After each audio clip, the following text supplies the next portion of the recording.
welcome to Just Fur Babies, your weekly guide on how to take care of your fur babies. I'm Christine Jacobs-Sandejas. And I'm Gabby Sandejas, and today we're at the Paw Club. Now, if you're a dog lover like us, you better stick around because we have a lot in store for you today. That's right, Gabby. Well, on this episode, we'll learn the basics of dog nutrition with the help of our resident veterinarian, Dr. Rocky Velasquez. Hi, Doc Rocky.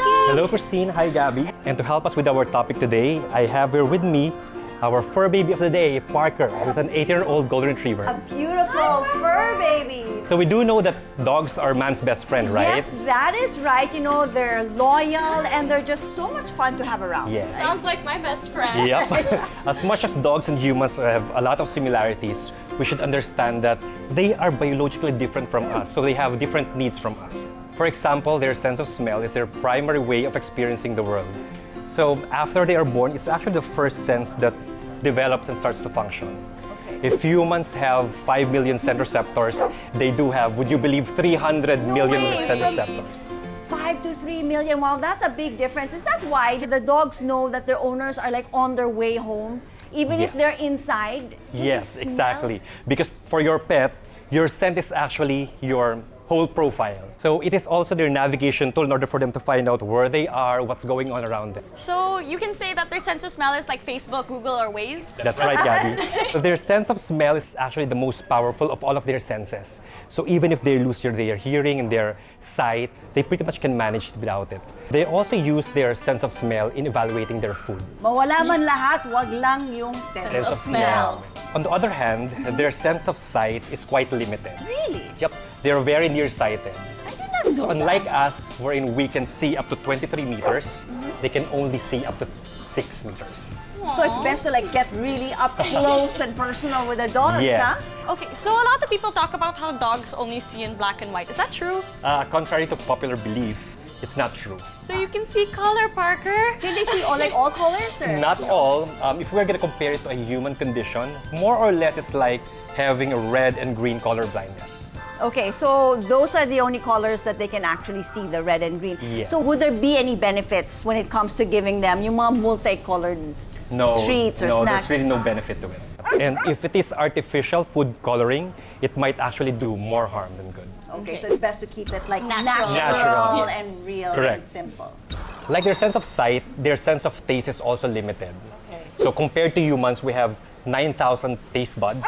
They only have 1,700 taste buds. Okay, so with that difference, can they still taste? Studies have shown that, like humans, they do taste the 4 different classifications of salty, sour, bitter, and sweet. But they have less affinity to salt, and they have taste buds that are specifically geared towards water consumption.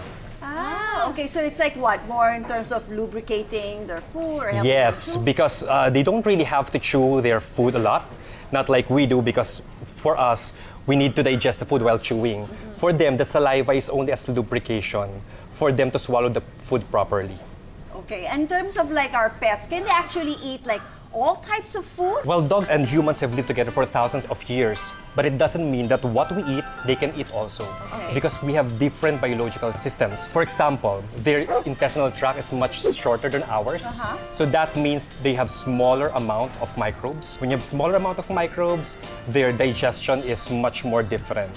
So they can easily have digestive disturbances like vomiting, diarrhea.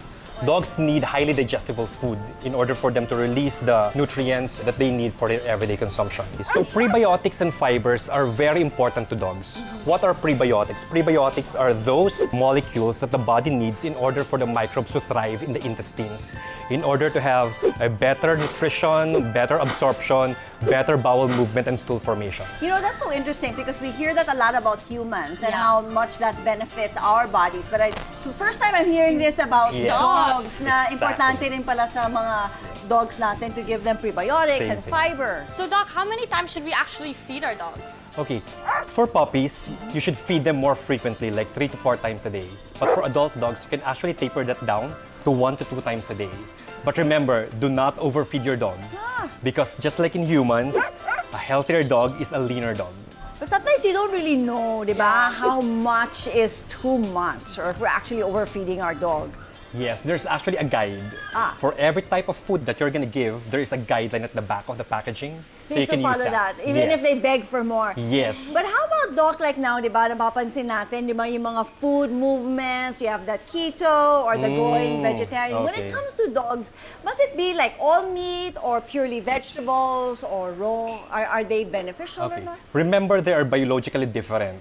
So these food movements like keto, vegetarian diet, they don't have any nutritional benefits to dogs. Paano pag all meat, ganyan? All meat and all vegan diet, they can actually pose a threat.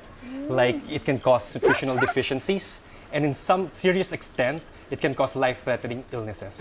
That's why it is important that your dog's food is formulated by pet nutrition experts, just like the new NUTRI CHUNKS premium dog food.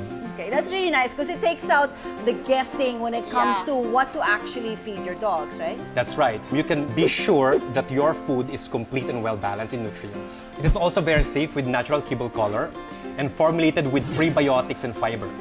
That's why it's vet approved and AFCO approved. Okay. And it says natural meat pa, so your dogs will surely enjoy It's it. perfect. Oh, Everything yay. is complete. Okay, I'm sure our fur babies will finally have a new favorite. But Doc, what kind of food should these dogs avoid?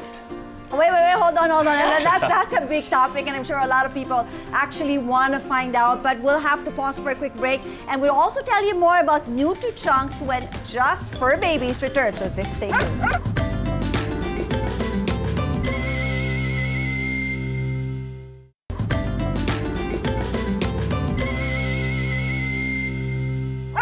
Welcome back to Just for Babies, your weekly guide on how to take care of your fur babies. And you're still with us. I'm Christine Jacobs-Sandejas. Gabby Sandejas here with our resident vet, Dr. Rocky Velasquez, and our fur baby of the day, Parker. Hi, Parker. Okay, so Doc Rocky, going back to my question, are there any foods that we should avoid giving our furry friends like Parker here? Yes, actually there's quite a number of food that you cannot give to your dogs. Outright bad for Okay, dogs. like what? What are those? On top of the list, chocolates. We love chocolates, but you cannot give chocolates and avocado.